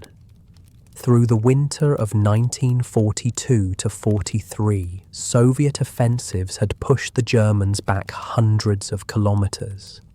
Yet the Red Army's momentum overstretched its own supply lines, and by spring, the front stabilized. Both sides knew the next major battle would be decisive. The Germans sought to regain the initiative. The Soviets prepared to absorb the blow and counterattack. The result was the Battle of Kursk in the summer of 1943, the largest tank battle in history, and a clash that confirmed the shifting balance of power on the Eastern Front. The Kursk salient was the center of attention. After the Soviet winter offensives, the front line formed a bulge around the city of Kursk, about 150 miles north of Kharkov. The salient jutted westward into German lines, 150 kilometers deep and 250 kilometers wide. To Hitler and his generals, it offered an obvious opportunity. A pincer attack from north and south could encircle Soviet forces inside the bulge. The plan, known as Operation Citadel, aimed to cut off and destroy large parts of the Red Army, blunting Soviet strength before it could build further. German preparations reflected both ambition and desperation. After Stalingrad, Hitler wanted a decisive victory to restore confidence at home and among allies. He also hoped that smashing Soviet armies would convince Britain and the United States that the war in the East was unwinnable, perhaps leading them to negotiate. To achieve this, the Wehrmacht concentrated some of its most powerful units. Elite formations such as the 2nd SS Panzer Corps and Grossdeutschland Division were equipped with the latest tanks, including the new Panther and Tiger models, boasting heavy armor and powerful guns. But delays weakened the plan. Hitler postponed the attacks several times, waiting for more Panthers and Tigers to arrive. This gave the Soviets precious months to prepare. Soviet intelligence, aided by the British, provided detailed warnings of German intentions. Marshal Georgy Zhukov and other commanders decided not to strike first, but to build layered defenses. Around the Kursk salient, they constructed thousands of kilometers of trenches, laid millions of mines, and deployed countless anti-tank guns. Depth, not just strength, was their method. The Germans would be drawn into successive belts of defense, each designed to exhaust their power. When Operation Citadel finally began on July 5, 1943, it opened with ferocious intensity. German artillery and airstrikes hit Soviet positions, and armoured spearheads advanced. In the north, Field Marshal Walter Model's 9th Army pushed toward Kursk. In the south, Field Marshal Erich von Manstein's 4th Panzer Army and Army Detachment Kempf drove northward. The Germans hoped to meet near Kursk, encircling Soviet forces. Initial gains were made, but everywhere the attackers encountered deep defences. Minefields slowed tanks, forcing engineers to clear paths under fire. Soviet artillery pounded the advance. Anti-tank guns, dug in and camouflaged, exacted a heavy toll. In the southern sector, progress was greater. Manstein's forces, including the 2nd SS Panzer Corps, achieved penetrations up to 35 kilometers deep. Battles raged around towns such as Oboyan and Prokhorovka. On July 12th, near Prokhorovka, one of the largest armoured clashes in history unfolded. Hundreds of Soviet T-34s charged into German formations in close combat. The open steppe became a maelstrom of fire, smoke, and steel. German Tigers destroyed scores of Soviet tanks, but Soviet numbers and determination prevented a breakthrough. The battle ended inconclusively, but strategically it favoured the defenders. The German advance was halted. Meanwhile, in the north, Model's attack stalled completely. Soviet defences held firm, and counterattacks inflicted losses. The longer the battle dragged on, the worse it became for Germany. The Soviets had reserves ready, while the Germans did not. On July 12th, even as Prokhorovka raged, the Soviets launched Operation Kutuzov, a counteroffensive against the Ural salient north of Kursk. German forces were forced onto the defensive. A week later, Soviet forces struck in the south with Operation Rumyantsev, targeting Kharkov. The initiative had passed. Operation Citadel was abandoned. The Germans had failed to achieve their goal. The consequences were immense. Kursk marked the last major German offensive in the east. From that point forward, the Red Army would remain on the offensive, driving westward with growing strength. German hopes of regaining the initiative evaporated. The losses at Kursk, over 200,000 men and thousands of tanks and aircraft, were irreplaceable. New Panthers and Tigers had proved formidable but mechanically unreliable. Many broke down before reaching battle. Soviet production, by contrast, kept churning out T-34s in massive numbers. Where Germany could not replace its losses, the Soviet Union could. The battle also demonstrated the maturation of Soviet strategy. In 1941, the Red Army had been overwhelmed by Blitzkrieg. In 1942, it had bled at Stalingrad, but ultimately prevailed through attrition and encirclement.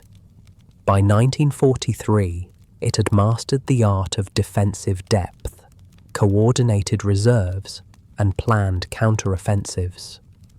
Kursk showed a Red Army capable of absorbing the best Germany could throw at it, then striking back with overwhelming force. It was not just a Soviet victory, it was proof that Germany's window of opportunity for decisive operations had closed. The psychological effect was profound. At home, German propaganda tried to spin Kursk as a defensive success, but few believed it. Soldiers on the Eastern Front sensed that the tide had turned. Soviet morale soared, bolstered by the knowledge that they had defeated Germany's strongest assault yet. For the Allies in the West, Kursk confirmed that the Red Army would continue to bear the brunt of the fight, wearing down the Wehrmacht until a second front could be opened in Europe. The sheer scale of the battle defies easy comprehension. Estimates suggest that nearly 3 million men, 8,000 tanks, 30,000 artillery pieces, and 5,000 aircraft took part. Casualties on both sides numbered in the hundreds of thousands. Fields were littered with burned-out wrecks, skies thick with dogfights. Yet for all its size, the battle was decided by fundamentals, preparation, logistics, and reserves. The Soviets had more of each. Germany, by contrast, had overextended itself, betting on one last great offensive to restore initiative. The bet failed. Kursk also reshaped the global war. With Germany weakened, the Allies were emboldened to push forward elsewhere. Just weeks after the battle began, Anglo-American forces landed in Sicily, opening a new front in the Mediterranean. Italy, sensing Germany's vulnerability, would soon collapse as an Axis power. Hitler had hoped to win prestige and restore dominance. Instead, he faced growing crises on every front. For the Soviets, Kursk was a springboard. The Red Army liberated Orel, Belgorod, and Kharkov in the following months. By the end of 1943, it had advanced hundreds of kilometers, retaken much of Ukraine, and stood poised for further offensives.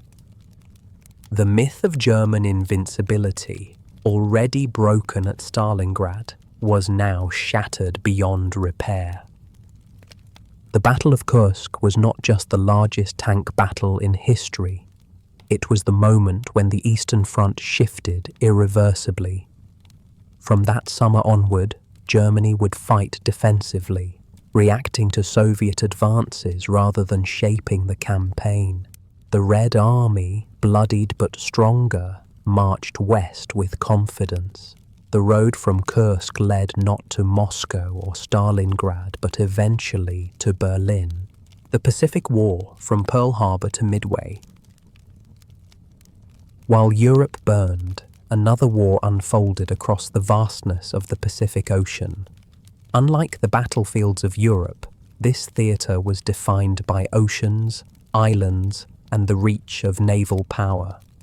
At its heart stood two empires, Japan and the United States, locked in a struggle for dominance across an area that spanned thousands of miles. The early months were marked by Japanese triumph, but by June 1942, at a small atoll called Midway, the tide of war began to turn. Japan's ambitions stretched back decades. Having industrialized rapidly in the late 19th century, it sought resources and territory to fuel further growth. Victories over China in 1895 and Russia in 1905 announced its arrival as a major power. By the 1930s, Japan controlled Korea, Taiwan, and parts of China. But expansion bred tension. Japan lacked vital resources, oil, rubber, iron ore, forcing it to look outward.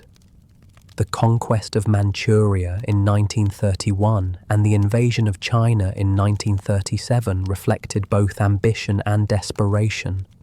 By 1940, as Europe's powers faltered, Japanese leaders saw opportunity. The colonies of Britain, France, and the Netherlands in Southeast Asia were rich in resources, but weakly defended. If Japan seized them, it could secure the empire's future.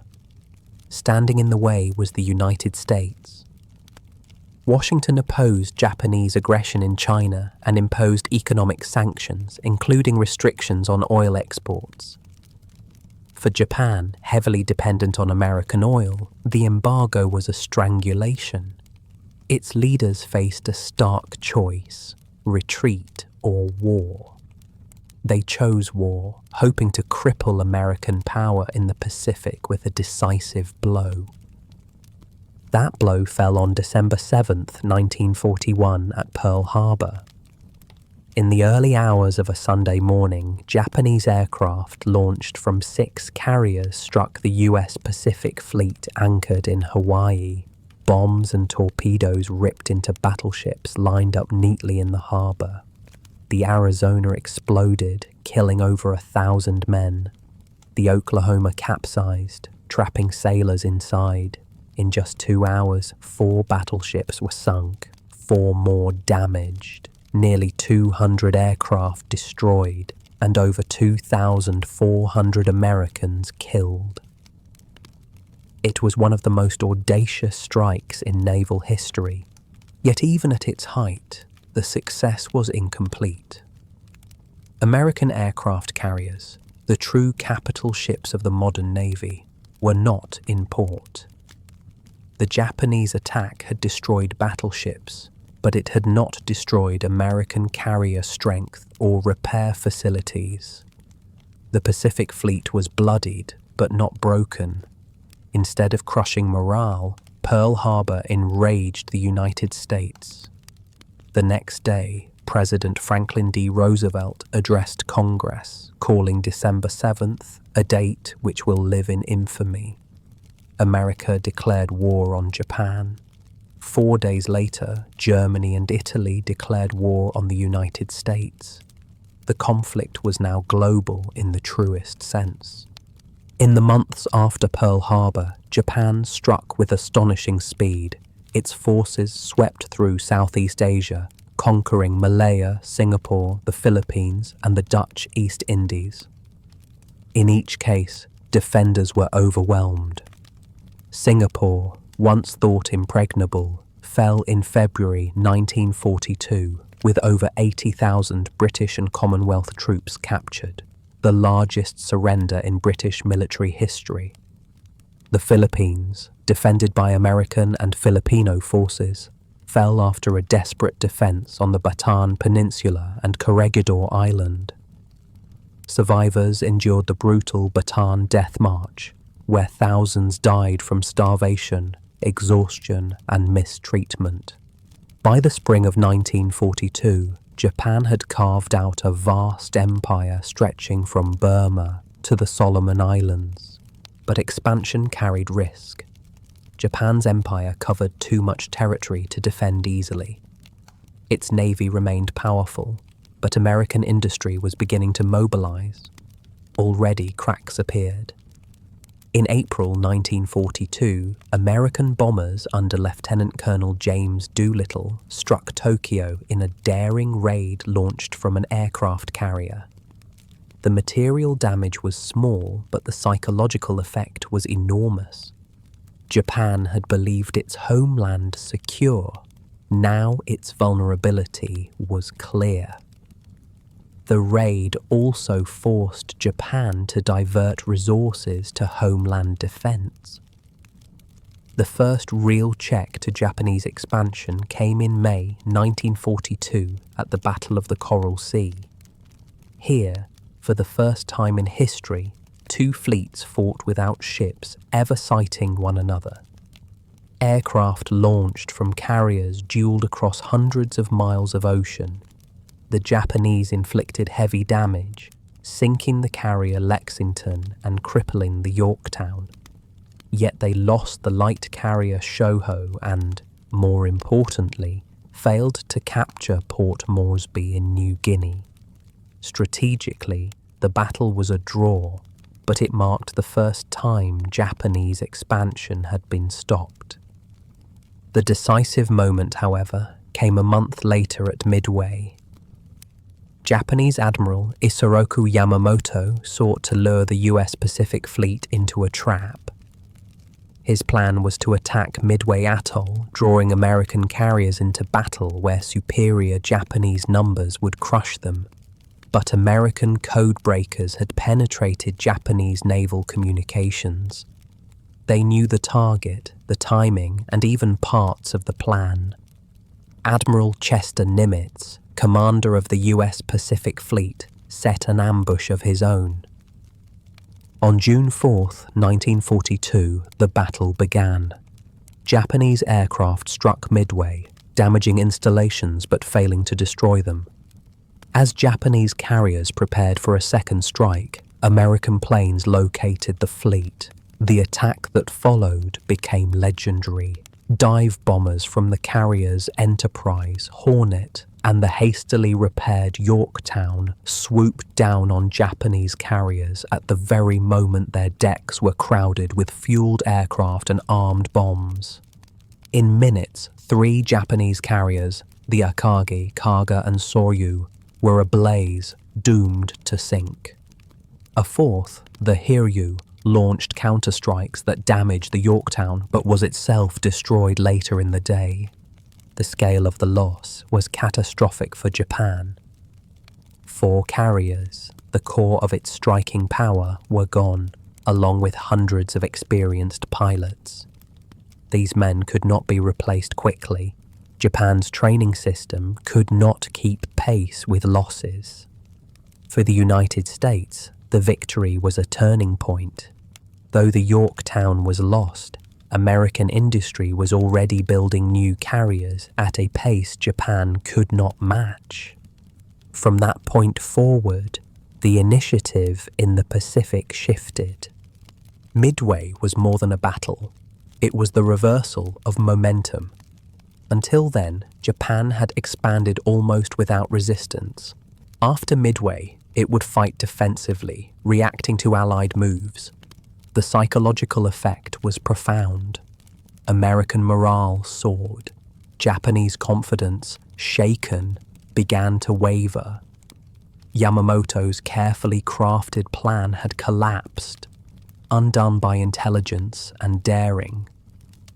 The Pacific War after Midway remained long and brutal.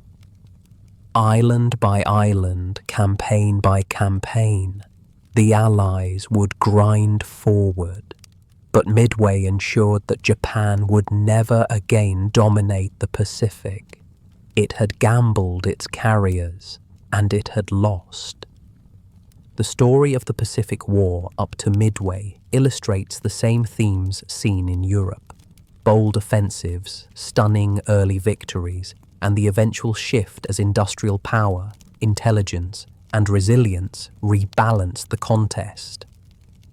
Just as Germany's Blitzkrieg had overreached in the Soviet Union, Japan's expansion outran its ability to defend. Midway was the moment that imbalance became clear. The war in the Pacific had begun with flames at Pearl Harbor. It would end 3 years later in the ruins of Tokyo and Hiroshima. But the turning of the tide began on a June morning in 1942, when 4 Japanese carriers slipped beneath the waves and the initiative in the Pacific passed forever to the United States and its allies. D-Day and the liberation of Europe. By 1944, the balance of the war had shifted. In the east, the Soviet Union had driven the Germans back after Stalingrad and Kursk. In the Mediterranean, Allied armies had invaded North Africa, Sicily, and Italy. In the Pacific, Japan was losing ground after Midway. Yet the decisive moment for Western Europe still lay ahead. To defeat Nazi Germany, the Allies needed to return to the continent, establish a foothold, and push toward Germany itself. That return came on June 6, 1944, D-Day, the largest amphibious invasion in history and the beginning of the liberation of Europe. The idea of a cross-channel invasion had been discussed since 1940, when Britain found itself standing alone.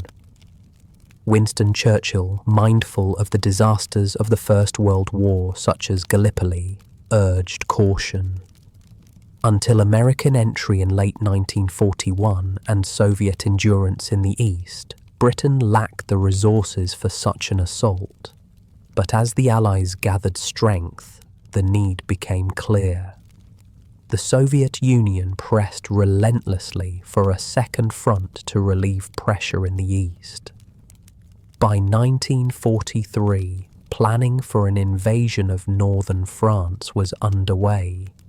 The operation would be vast in scale and complexity. It required overwhelming superiority in men, equipment, and logistics. The Allies built up forces in Britain for months, amassing divisions of American, British, Canadian, and other troops. They constructed artificial harbours, designed landing craft, stockpiled supplies, and rehearsed landings. Air superiority was critical. The Luftwaffe had to be suppressed to prevent it from striking the beaches. Deception was equally vital.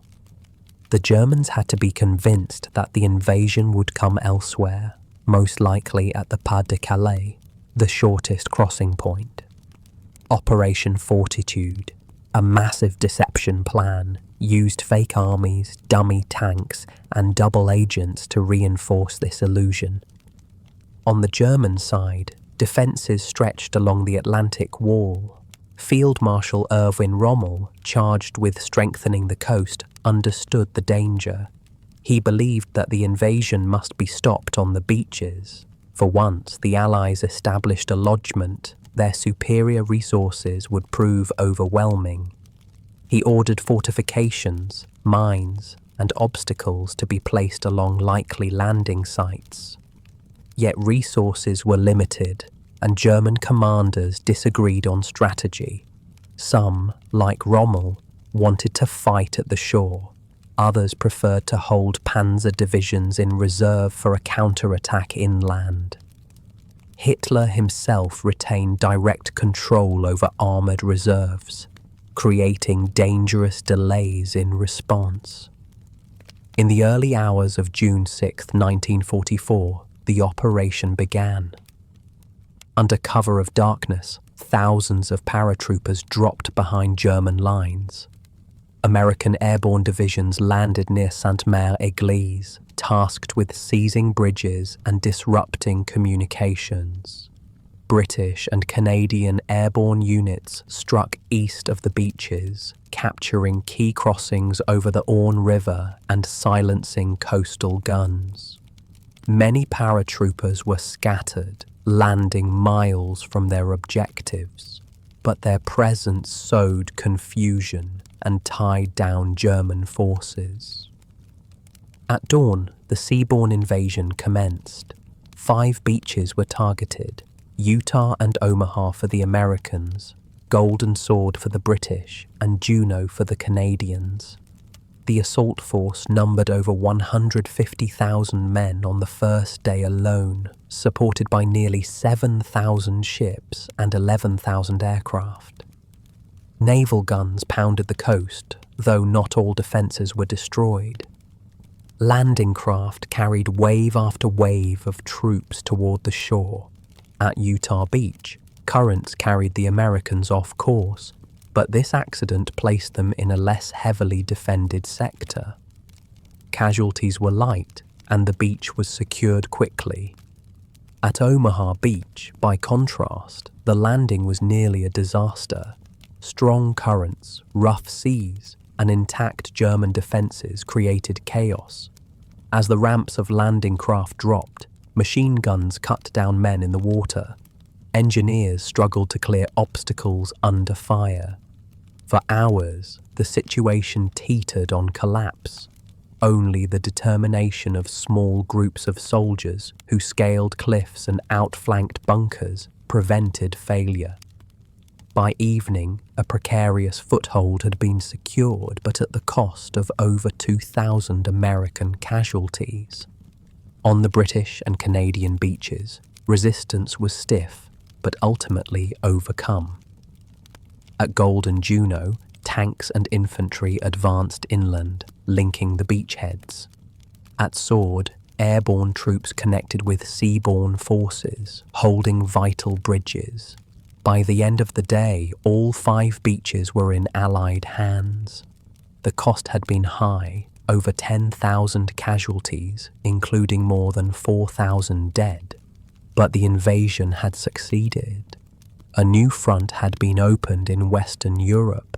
The days that followed were critical. The Allies rushed supplies and reinforcements ashore using prefabricated mulberry harbours. which allowed cargo ships to unload without established ports. One of the harbours was destroyed by a storm, but the other remained functional. Pipelines laid under the channel delivered fuel. Every logistical challenge had been anticipated. The Allies knew that sustaining the invasion was as important as the landings themselves. German response was hampered by confusion and delay. Hitler, convinced that the main attack would still come at Calais, hesitated to release armoured reserves. Rommel, away in Germany at the time of the invasion, could not influence events. By the time panzer divisions moved toward Normandy, Allied air superiority prevented them from concentrating effectively. Roads and rail lines were bombed relentlessly, slowing reinforcements. German troops fought fiercely, but they were gradually overwhelmed. The battle for Normandy became a grinding campaign through hedgerows and villages. The bocage country, with its thick hedges and sunken lanes, favoured the defenders. American forces in particular struggled to advance, suffering heavy casualties. British and Canadian troops faced determined resistance around Caen, which was not fully liberated until July. Yet gradually, the weight of Allied numbers and firepower told. By late July, Operation Cobra broke through German defences, unleashing American armoured divisions into open country. German forces, already depleted, could not contain the breakout. In August, the Allies encircled much of the German 7th Army in the Falaise pocket. Tens of thousands were killed or captured, though some escaped east. Paris, restless under occupation, rose in rebellion. On August 25th, Free French forces under General Leclerc entered the city, welcomed by jubilant crowds. 4 years of German rule ended. The liberation of Paris symbolised not only the restoration of French sovereignty, but also the return of hope to a continent that had endured years of darkness. D-Day and the campaign in Normandy did more than liberate territory. They demonstrated the effectiveness of Allied planning, coordination and logistics on a scale never before attempted.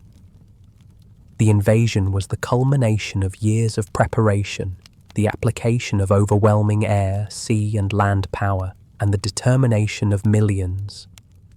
It proved that the Allies could land on the continent and defeat Germany on its own ground. For the Germans, Normandy was a catastrophe. Losses in men and equipment were irreplaceable. The Western Front, once a quiet occupation zone, had erupted into decisive battle. With Soviet forces advancing relentlessly from the east, Germany now faced destruction on 2 fronts. The significance of D-Day cannot be overstated. It was not the end of the war. Fighting would continue for nearly a year, but it is the beginning of the end. From Normandy, the Allies would push into Belgium, the Netherlands, and Germany itself. The liberation of Western Europe was underway. Looking back, the invasion of June 6, 1944, stands as one of the defining moments of modern history.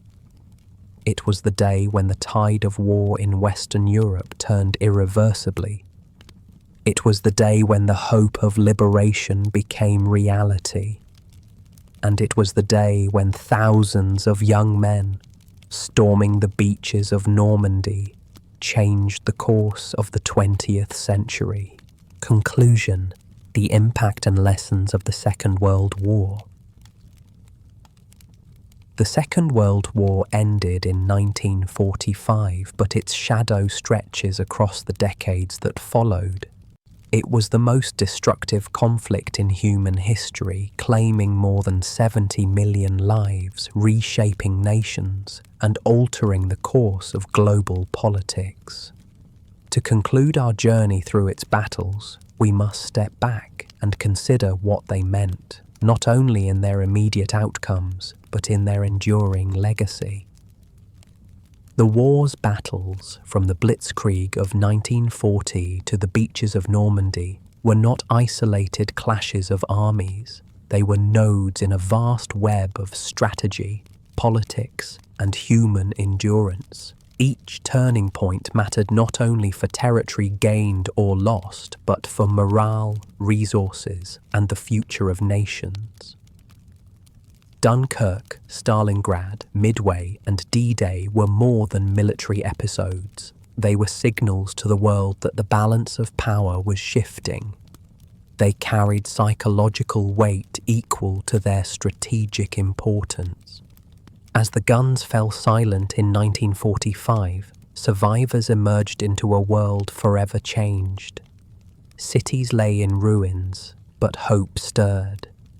Out of the rubble came reconstruction, reconciliation, and the resolve to prevent such devastation again. Yet the memory of the war lingers, a reminder that human conflict can escalate beyond imagination, and that vigilance, cooperation, and memory are the tools to guard against its return. The story of the Second World War is therefore not only the story of the past, it is also the story of the present, of the world we live in today. The borders, institutions, and freedoms of our age are built on its foundations. To remember its battles is to remember the cost of forgetting. The greatest conflict in history was also the greatest lesson. Its battles showed that victory rests not only in weapons, but in will, resilience, and the choices of ordinary people. Its legacy endures, written not only in history books, but in the lives shaped by its outcome. And so we end where we began, with the recognition that the Second World War was the defining struggle of the 20th century. A war that revealed the worst and the best of humanity, that reshaped the world, and that left behind lessons still urgent today.